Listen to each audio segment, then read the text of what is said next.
उद्धव ठाकरे यांच्याकडे मी 1 कोटींचा चेक दिला होता असं दीपक केसरकर यांनी म्हटलं। मंत्रिपदासाठी पैसे मागितले की पक्ष निधीसाठी हे मला माहिती नाही असं केसरकर यांनी म्हटलं। पत्रकार परिषदेमध्ये दीपक केसरकरांनी हा मोठा गौप्यस्फोट केला आहे।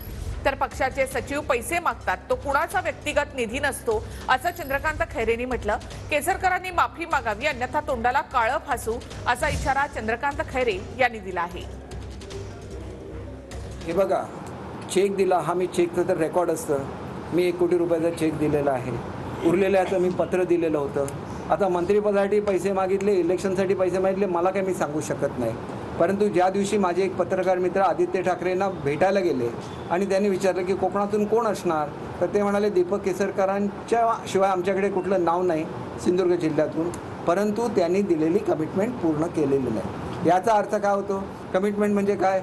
पैसे आगाऊ दिले पाहिजेत तर तुमचं मंत्रिपद। पक्षासाठी पैसे लागतात ते चेकने देण्यामध्ये कुठलाही कमीपणा नाही आहे, अलाउड आहे ते चेकने द्यायला। पक्षासाठी म्हणजे पक्षासाठी काही धनादेश म्हणजे उद्धव साहेब मागत असतात, सेक्रेटरी मागतात ते। जर पक्षाचे सेक्रेटरी असतात ते त्या ठिकाणी त्यांना धनादेश द्यावा, पण त्यांचा नसतो तो व्यक्तिगत नसतो कोणाचा, तो एखाद्या कंपनीने किंवा एखाद्या यांनी सांगितलेला असतो।